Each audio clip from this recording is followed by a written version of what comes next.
The ship smelled like cold metal and something Elias Cade could not name. He stepped off the transport shuttle with his repair kit over one shoulder and his toolbox in the other hand, and the first thing he noticed was how quiet everything was. The Wandering Cradle was not a human ship, and it showed in every wall and every corridor and every silent face that turned away from him as he walked through the docking bay. He was the only human armorer assigned to this joint species deep patrol, and every alien on board already knew a Velthrani engineer with wet gray skin and 3 black eyes watched him pass and said nothing but the way his gills flared told Cade everything he needed to know. You are not welcome here. Captain Morin Dusk met him at the armory door, and she was the only familiar face on the entire ship, and even she looked tired. She was a short woman with silver hair cut close to her skull and old burn scars across the back of both hands, and she had fought in 3 border wars before she turned 40. She looked Cade up and down and said, I picked you because you do not flinch around things that are not human, so do not make me regret it. Cade nodded and said, I will not. She left him alone in the armory, and he stood there for a long moment, just breathing. The room was large and cold and organized in a way that made no sense to him yet, but he would learn it because that was what he did. He learned things. He fixed things. That was all he had left. 3 years ago on a frozen moon called Avaroth, his squad had taken fire during an extraction, and a woman named Corporal Dana Riz had taken her round through her EVA suit seal, and he had tried to repair it with shaking hands and frozen fingers, and the seal had not held, and she had died 2 meters from the shuttle door while he held the patch in place and felt the air bleed out through his fingers. Did not shake anymore after that. He had burned the shaking out of himself through 10,000 hours of practice until his hands were the steadiest thing about him, and the only price was that he could not sleep without seeing her face. But that was a price he paid quietly and alone, and no one on this ship needed to know about it. The first 3 days were simple and empty. Organized the armory and studied the technical manuals for every species on board, and there were 4 species total, not counting humans. The Velthrani were amphibious, and their armor used a gel weave that responded to pressure and temperature, and it was delicate work that required patience. The Merveni were small and quick, and their suits were layered with microplates that overlapped like fish scales. The Helith were massive and slow, and their armor was more like a shell bolted onto another shell. And then there were the Velthrani Cade. Read their file 3 times because it was the most complicated. The Velthrani were tall and built like something between a wolf and a mantis, and they stood on digitigrade legs that bent backward at the knee, and their skin was covered in iridescent chitin that shifted color with their mood, and they had 4 eyes that glowed faintly in low light. Their culture was built on something called the doctrine of distance physical. Closeness between non-bonded individuals was almost forbidden, and the closer you stood to a Velthrani, the more you were saying without words. 2 meters was professional, 1 meter was personal. Anything closer was either a threat or something so intimate that most Velthrani would never do it in public, and their armor was considered an extension of their body. Touching a Velthrani warrior and touching their armor were almost the same act, and armorers in their culture were a respected caste who worked alone in silence and never spoke during the process. Cade read all of this and stored it away, and then he went back to organizing the armory. On the 4th day, he found the problem. The Velthrani armor storage rack on the far wall was improperly sealed, and a chemical compound used for bonding repairs had been leaking micro amounts of vapor into the air around the chest plates, and over time it was degrading the structural integrity of the chitin.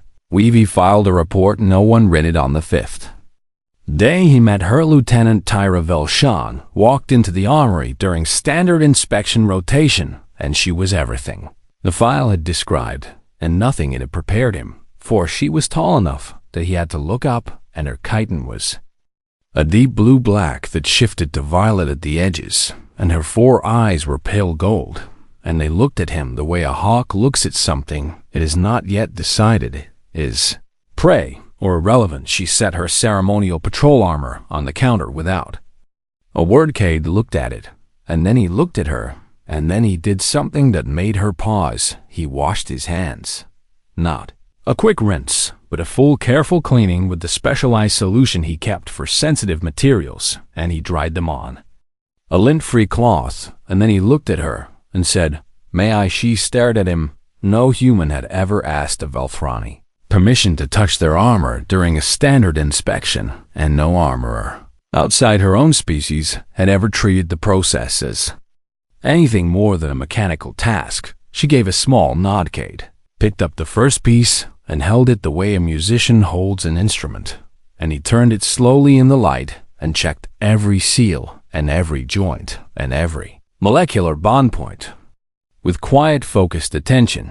And he did not rush, and he did not speak carelessly. When he set it down, he said, "There is early stage vapor damage on your chest plate from the storage rack, and I filed a report 4 days ago.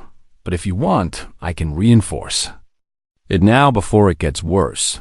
Tyra looked at him for a long time with all 4 eyes, and then she said, "Do I?" Did the Dressari engineer named Shivik walked past the open door and saw Cade working on Velthrani armor with the focus of a surgeon, and he laughed his wet, bubbling laugh and said, "Look at the human performing rituals for things he does not understand." Cade did not look up. He just said, "Where I come from, you respect what keeps someone alive." Shivik stopped laughing. Tyra said nothing, but she watched his hands for a long time before she collected her armor and left. That night, the long-range sensors picked up a debris field in a nearby system, and the wreckage matched a compact scout ship that had been reported missing 11 days ago. The bridge went quiet. Captain Dusk stood at the tactical display and looked at the scattered remains of a ship that had carried 46 souls, and she said one word, Kethara. Cade felt the whole ship change around him like a house that just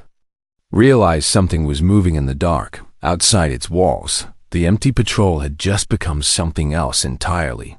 And somewhere on Deck 7, Tyra Vel'shaan ran her fingers along the edge of her newly reinforced chestplate and felt the place where a human had touched her armor with hands that did not shake, and she wondered why that bothered her more than the enemy in the dark.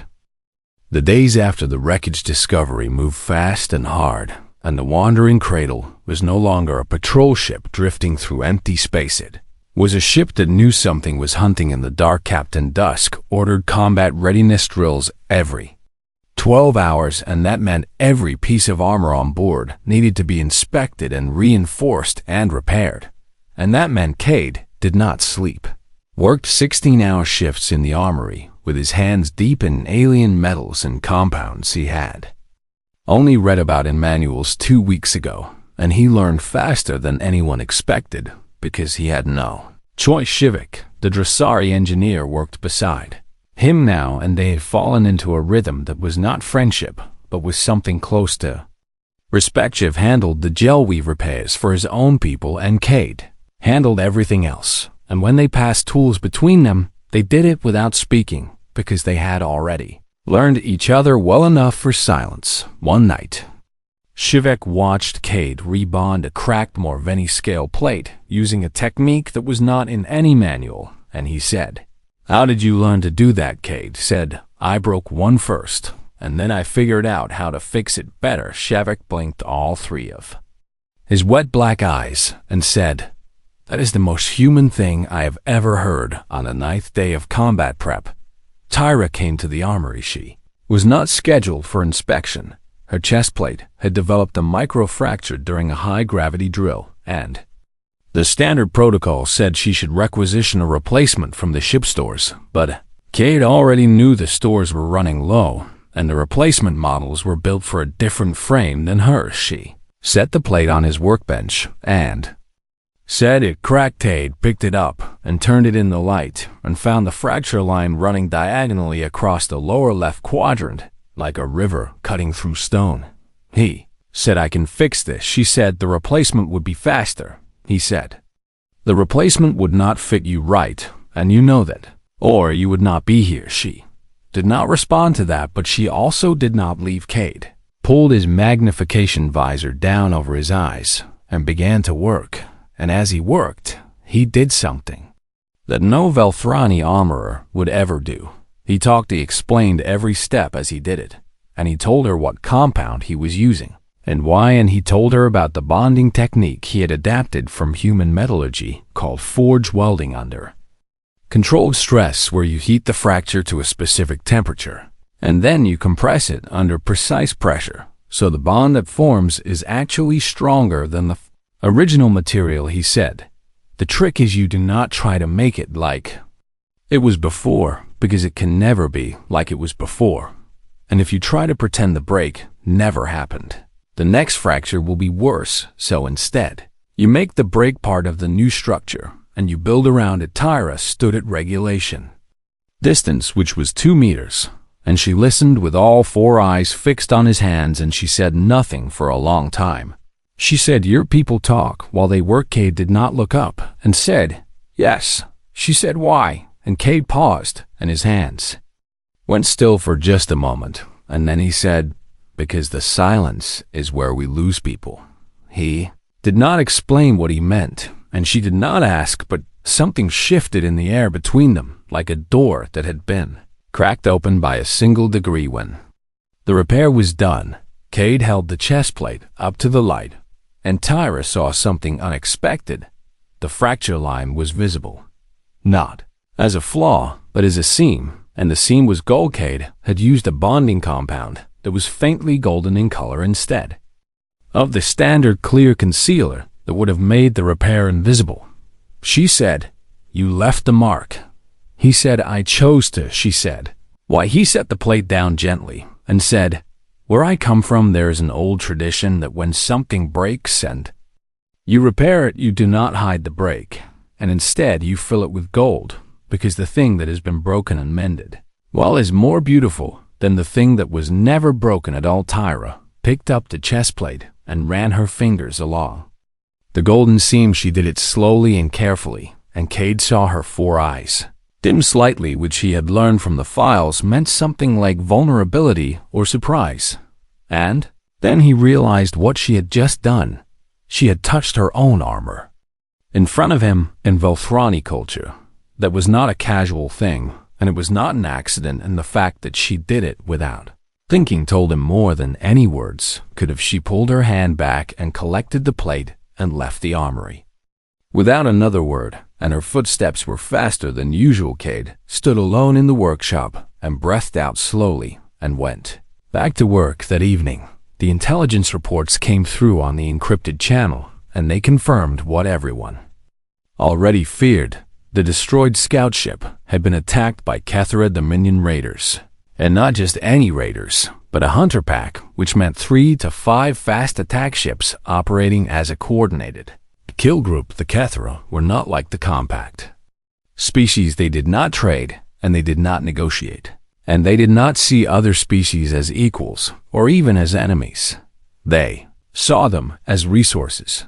The Wandering Cradle was alone in the hollow expanse, and the Kethara knew someone was here, and they were looking. Captain Dusk called a full crew briefing and stood in front of 62 faces from 5 different species and said, "We are not running, and we are not hiding, and we are going to find them before they find someone who cannot fight back." The room was silent, and Cade saw fear on some faces and anger on others, and something cold and sharp on Tyra that he was only beginning to learn how to read that night.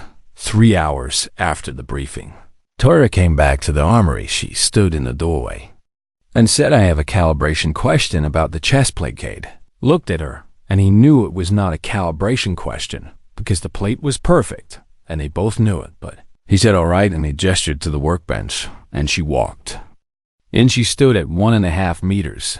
Not 2. Cade noticed he did not mention either. Answered her question about calibration that did not need answering, and she listened to an answer she did not need to hear, and they stayed like that for 11 minutes. In a room full of tools and broken things waiting to be mended. And when she left, Cade realized his hands were warm and his chest was tight, and he thought about Corporal Dana, rays and about gold seams, and about the distance between 1.5 meters and 2 meters, and he thought that half a meter had never felt so enormous in his entire life. The nebula swallowed them whole. One moment the stars were there, and the next they were gone, and the Wandering Cradle was moving through a darkness so thick that the viewport showed nothing at all. The sensor dark zone stretched for 3 light years in every direction, and inside it there was no communication with compact command and no long-range scanners, and no way to see what was coming until it was already close enough to kill you. Captain Dusk had ordered them in because the Kethara raider signatures led here, and because somewhere in this black cloud there were ships full of things that wanted to take apart everything the compact had built. The crew did not handle it well. On the 3rd day, inside the nebula, a fight broke out between 2 Drossari soldiers and a Morveni pilot over water ration priority, and Cade had to step between them, and he took an elbow to the jaw and said nothing about it, and just stood there bleeding until they stopped on the 4th day. 3 Velthrani warriors requested transfer to a different patrol rotation because they did not want to serve under a human captain, and Tyra shut that down with 4 words that Cade heard through the quarter wall: "You serve or you leave no one left." Tension was a living thing that crawled through the vents and sat on every shoulder and whispered in every ear, and it said, "You are alone and you are blind, and something is out here with you." But in the armory, things were different. The armory was the one room on the ship where the war had not arrived yet, because Cade kept it that way, and he kept it that way by doing the only thing he knew how to do. He worked, he repaired armor, and he reinforced joints, and he replaced seals, and he treated every piece that came through his door like it was the only thing standing between someone and the void, and he did it all with steady hands and a quiet voice. And Tyra kept coming. She came every day now, and sometimes she had a reason, and sometimes she did not, and the reasons she gave were getting thinner, and Cade did not challenge them because he understood what was happening, even if neither of them had the words for it. Yet she was closing the distance, not fast and not carelessly, but the way a river moves through stone, which is slowly, and with absolute certainty. 1 meter became normal. Then Elias Cade had spent every free hour studying Velthrani proximity language from the cultural database, and he understood now what she was doing and what it meant, and he understood that the single most important thing he could do was nothing. He never stepped closer. He never stepped back. He let her set every boundary, and he held his ground exactly where she put him, and this was not passivity. And it was not indifference. It was the hardest thing he had ever done, because every species Tyra had ever met did one of 2 things when they learned about Velthrani distance rules. They either crowded in because they did not care, or they backed away because they were afraid. Cade did neither.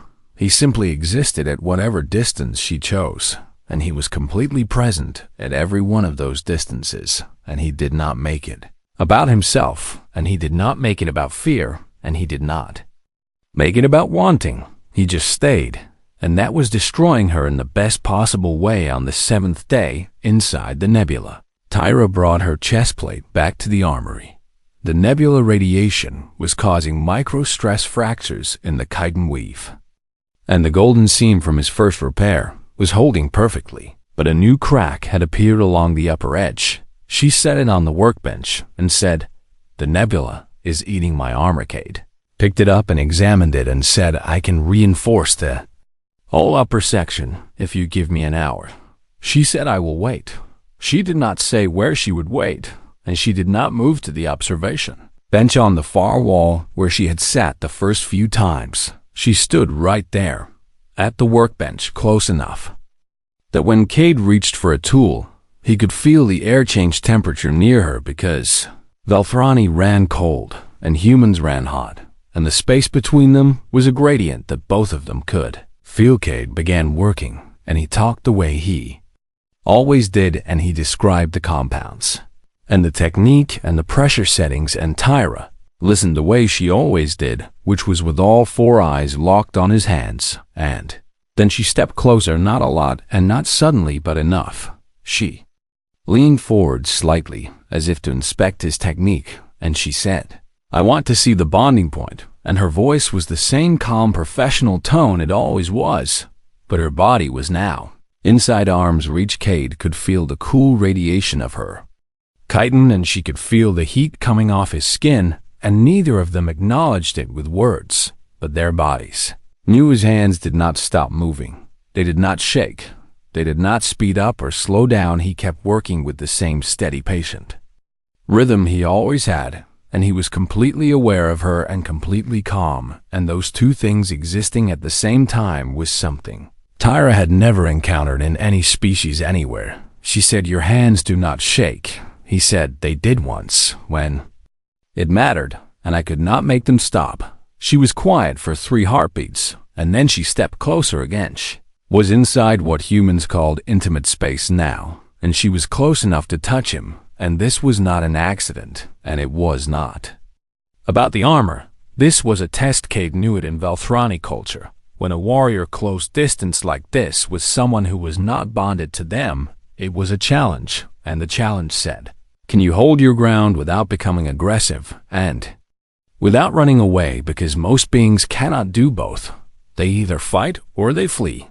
That is what every species does. Cade set down his tools. He looked up. He met all 4 of her pale gold eyes, one pair at a time, and his face was calm and open, and there was no fear in it, and no hunger in it, and no performance in it. Said, "I am not going anywhere, Lieutenant." Tyra felt something break open inside her chest that had nothing to do with armor. Her bioluminescent markings flared bright, hot violet light racing along the edges of her chitin like lightning crawling across a night sky, and it was involuntary, and it was the most private thing her body could do, and she had never once in her entire life done it in front of someone who was not Velthrani. She pulled back half a step, and her markings dimmed, and her 4 eyes blinked rapidly, and she opened her mouth to say something. The combat alarm screamed through the ship. Red light flooded the armory, and the floor vibrated with the sound of 62 crew members running to battle stations, and Captain Dusk's voice came over the ship-wide channel and said, 3 Kethara Raiders bearing 7-2 Mark IV, closing fast, all hands to combat positions. Tyra reached for her chest plate. The one with the golden seam. The one he had mended twice now, with hands that did not shake. She looked at him, and her eyes were bright, and her markings were still faintly glowing, and she said, "Will it hold?" Cade looked at her, and in that moment, he was not thinking about the Kethara, and he was not thinking about the nebula, and he was not thinking about the war. He was thinking about a woman on a frozen moon who died because a seal did not hold. And he said, "It will hold." She grabbed the plate and ran, and Cade picked up his tools and turned toward the door and walked into the red light and the screaming alarms and the war that had finally found them, and his hands were steady. The first Kethara raider came out of the nebula like a knife coming out of dark water, and it hit them before the shields were fully powered. The impact threw Cade into the wall, and he tasted blood, and he got up, and he kept moving, because that is what humans do, and that is what he had always done. The Wandering Cradle shuddered under the second volley, and somewhere on the port side, a hull section screamed as it folded inward, and the lights in the corridor flickered from white to red to black and back to red. Cade ran toward the armory, because that was his station, and that was where the tools were, and tools were the only weapons he had ever trusted. He got there in 40 seconds, and what he found was destruction. The armory had taken a glancing hit from a kinetic round that had punched through the outer hull 2 compartments away, and the shock wave had collapsed the storage racks on the east wall and buried half the workbenches under twisted metal and shattered armor. Platashevuk was under there. Cade heard him before. He saw him, and the sound was a wet, choking gurgle that meant the Dressari was breathing through damaged gills, and that meant he was drowning in open air. Cade grabbed the edge of a collapsed rack that was still hot from the energy transfer, and the metal burned through his gloves and into his palms, and he felt The skin split and he pulled anyway. He pulled with his legs and his back and his shoulders, and he made a sound that was not a word, but was something older than words, and the rack moved, and Shirak rolled free, and his gray skin was torn along one side, and his 3 eyes were wild with pain. Cade dragged him to the clear side of the room and propped him against the wall and said, "Stay here, and do not move." Shivak grabbed his wrist with a wet, trembling hand and said, "Your hands." Cade looked down and saw that both palms were burned red and raw and already swelling, and he flexed them once and they still worked, and that was all that mattered. Said, "They are fine." They were not fine. He wrapped them in emergency seal tape and went to work. The ship needed him, and the ship did not care about his hands too. Decks above the armory, Tyra was fighting for her life. The Kethara had sent boarding teams through the whole breach on deck 4, and they came through the torn metal like insects pouring out of a nest, and they were fast and armored in black chitinous plates that looked like they had been grown rather than built, and they carried weapons that fired projectiles designed to punch through compact armor at close range. Tyra met them in the corridor with 6 Velthrani warriors, and the fighting was close and vicious and loud. She moved like something that had been born for this, and her blade was a curve of light in the red emergency glow, and she cut through the first wave with precision that made the Kethara hesitate for half a second. But there were more of them. There were always more. A Kethara heavy came through the breach last, and it was bigger than the others, and it carried a weapon that Tyra recognized as an armor-piercing repeater, and it saw her, and it did not hesitate. The round hit her in the chest, dead center, right on the golden seam. The impact lifted her off her feet and threw her backward into the corridor wall, and she hit it hard enough to crack the plating behind her, and she went down, and the world went white and silent for a long, terrible moment. The Kethara heavy stepped forward to finish her, and then the world came back. Tyra gasped and looked down at her chest plate, and the golden seam was intact. Round had not penetrated. Cade had forged welded that fracture under controlled stress, and the bonding compound had fused with the chitin weave at a molecular level, and the seam he had built was not a weak point. It was the strongest point on the entire plate.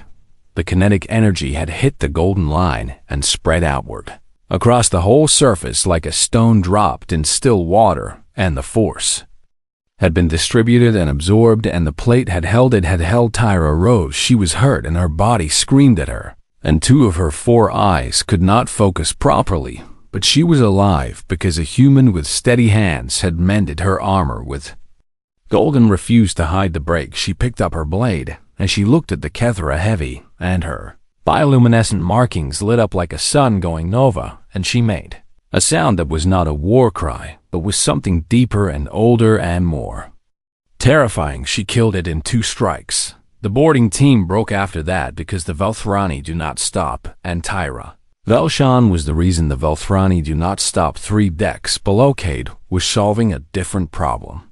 The second hull breach on deck 6 was venting atmosphere, and the emergency seals had failed because the damage was too wide and too irregular, and the standard repair drones could not close it, and if it was not closed in the next 4 minutes, the entire section would depressurize and take 11 crew members with it. Cade looked at the breach, and he looked at the power conduits running along the ceiling, and he looked at the plasma junction box on the wall, and he thought about it for exactly 3 seconds. Then he rerouted the power from the destroyed armory systems into the plasma junction and overloaded it in a controlled burst that sent superheated plasma across the breach in a wave that was just hot enough to fuse the torn metal edges together without igniting the atmosphere on the other side.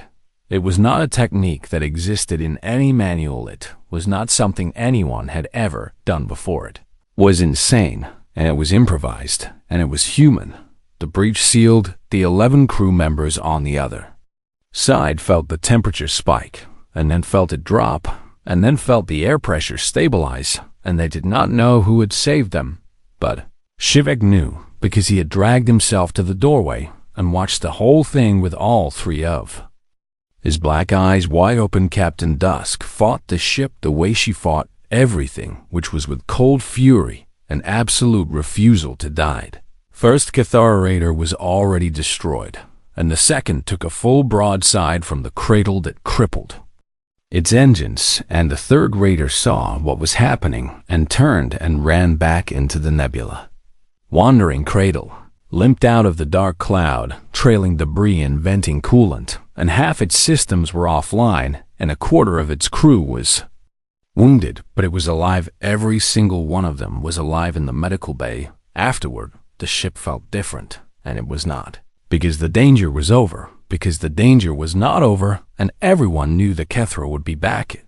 It was because something had changed between the species on board. The walls were thinner now. Distances were shorter. Shat on a medical cot with his side bandaged and his gills working steadily, and he looked at Cade, who was getting his burned hands treated by a Merveni medic, and he said, "You humans break everything, including the rules of what should be possible." Cade said, "We do not break the rules, we just did not read them." Shivak made a sound that might have been a laugh. 4 hours later, the ship was quiet and most of the crew was sleeping the deep, dreamless sleep that comes after you survive something that should have killed. Cade sat on the floor of the wrecked armory with his back against the wall and his bandaged hands in his lap end. For the first time in 3 years, his hands were shaking. Not because he was afraid and not because he had failed, but because he had succeeded. And sometimes the body waits until the danger is over before it tells you the truth about what you just went through. The door opened.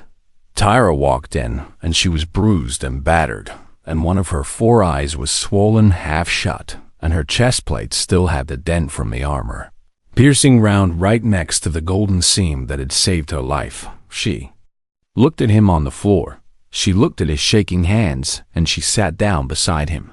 Not across from him, not at regulation distance, not at 1 meter or 1.5 meters, beside him, shoulder to shoulder.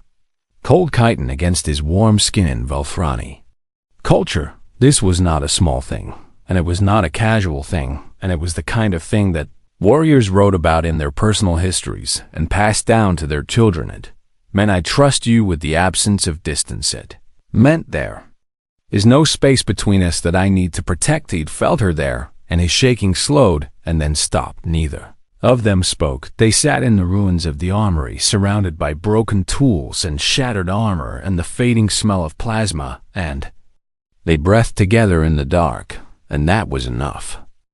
3 weeks later, the Wandering Cradle reached Compact Resupply Station 11, and the ship docked like a wounded animal finally finding its way home. The station crews looked at the scorch marks and the patched hull and the fused breach on deck 6, and they asked what happened, and the crew of the Cradle looked at each other across species lines and said, "We survived. The commendations came fast, Captain."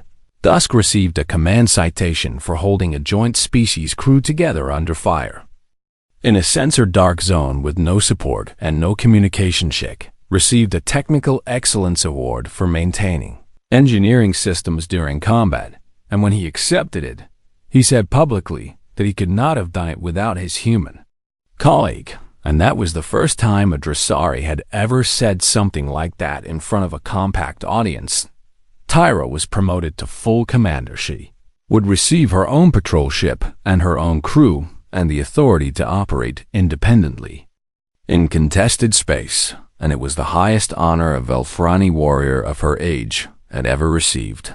And Cade was offered a transfer. The Compact Joint Armory Division wanted him at their central station, and it was a prestigious posting with better equipment and better pay, and a permanent workshop with tools he had only dreamed about. And it was safe. No nebulas, and no Kethara, and no hull breaches, and no burning his hands on collapsing metal while someone he cared about drowned in open air. Just clean work in a clean room for the rest of his career. He looked at the transfer orders on his screen for a long time. He thought about safety. He thought about peace. He thought about a life where his hands would never need to shake again. And then he closed the screen, and walked to the communications terminal and sent a single message to the compact personnel office that said, "Thank you, but no," because Cade had learned something on the Wandering Cradle that was more important than safety. He had learned that the only thing worse than being somewhere dangerous was being somewhere safe while the people you loved were not. And he was not ready to say the word love yet, and maybe he would never say it because some things do not need words the same way some repairs do not need to be invisible. But he knew what it was. He knew what it was when he saw her fight, and when he saw her fall, and when he saw her rise with his golden seam holding her together. He knew on the 5th day at the station. Tyra filed a formal request with Compact Command for a human armorer to be assigned to her new ship. The request was denied. No precedent, they said no. Establish protocol for cross-species armorer assignments at the command level, they said. Too risky. They said Tyra did not argue. She submitted the combat data from the nebula engagement, and she submitted the technical analysis of her chestplate repair, and she submitted the atmospheric seal improvisation on Deck 6, and she submitted Shivak's sworn testimony about what Cade had done with burned hands and no weapons and 3 minutes to save 11 lives. And then she said, "Either you give me the human or I will go on record stating that Compact Command values protocol over the lives of its soldiers, and I will make sure every species in the fleet knows it." They gave her the human on the 7th day at the station. Tyra came to the temporary workshop where Cade had been repairing equipment for the resupply crews. She was wearing her chest plate, the one with the golden seam, the one that had taken an armor-piercing round and held. The dent was still there because she had refused to have it removed, and when the Velthrani armor cast had asked her why, she said, "Because it is part of the story now." She stood in the doorway, and Cade looked up from his workbench and saw her, and for a moment neither of them moved. And she walked in, and she did not stop at 2 meters, and she did not stop at 1 meter, and she did not stop at all until she was standing right in front of him. She said, "I need to tell you something." He set down his tools. She said, "In Velthrani tradition, when a warrior armor is mended by the hands of another, those hands are considered part of the warrior's shell kai," he said. "What is shell kai?" she said. "It is the circle of trust, and it is the people who stand closest, and it is chosen, not inherited, and it means that the distance between us is no longer something I need to measure." She paused, and all 4 of her pale gold eyes were steady and bright, and her bioluminescent markings were glowing softly along her jaw and her throat, and she said, "It means you are no longer a stranger to me, Elias Cade, and the distance is gone." Cade looked at her, and his chest was tight, and his eyes were burning, and his hands were still, and he thought about a woman on a frozen moon, and about a seal that did not hold, and about 3 years of silence, and 10,000 hours of practice, and about a golden line on a blue-black chest plate that was stronger than the thing it replaced. And he said, "I know." She extended her hand. It was a human gesture, and she had learned it from watching him, and from watching the other humans on the station, and it was not a Velthrani thing to do. But she did it anyway, because some distances you close with your own traditions, and some distances you close with someone else's traditions. He took her hand. His skin was warm and scarred, and his palms were still healing from the burns. Her hand was cool and smooth, chitin over powerful muscle, and her grip was careful and strong. Neither of them let go quickly. 2 days later, the new ship launched. It was called the Silent Drum, and it was faster and stronger than the Wandering Cradle, and it carried a crew of 40, and Tyra stood on the bridge as its commander, and she looked out at the stars and said, "Take us out." Cade set up his workshop in the new armory, and it was bigger and better equipped, and he organized it the same way he had organized every workspace he had ever had, which was with precision and care, and the quiet belief that everything in this room existed to keep someone alive.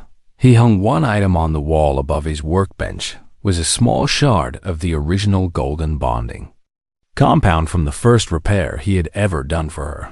It caught the light and glowed faintly, and it looked like a tiny sun pinned to the metal wall.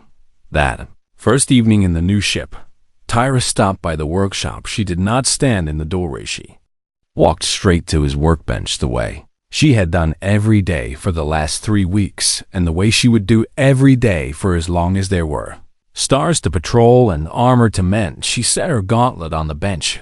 "It has a scratch," she said. Looked at it, and the scratch was so small, it was almost invisible, and they both knew it did not need repair, and they both knew that was not why she was here. He said, "I can see that." Reached for his tool. She watched his hands, 4 pale gold eyes, softly glowing, and all of them watching the human who had mended her armor and never asked for the distance to close, and simply waited until she was ready to close it herself. And in that moment, in a small workshop on a ship called the Silent Drum, somewhere in the vast and terrible and beautiful dark between the stars, a human with steady hands and a Velthrani warrior with no distance left between them existed together in the simplest and most powerful way 2 beings can exist. They were present. They were close. They were home, because across the galaxy species built walls of protocol and distance and fear and cold tradition, and they called those walls civilization, and they called those walls strength. And then the humans came loud and warm and impossibly stubborn, and they did not tear down the walls. They mended them. They filled the cracks with gold, and they stood there with steady hands and open hearts, and they said, "I am not going anywhere." And that was the most human thing of all. Not the fighting, not the fire, not the fury, just the staying, just the quiet, stubborn refusal to let the distance win. And Tyra looked at Cade, and Cade looked at Tyra, and his hands were moving, and her eyes were bright, and the golden shard on the wall caught the light one more time, and the distance was gone.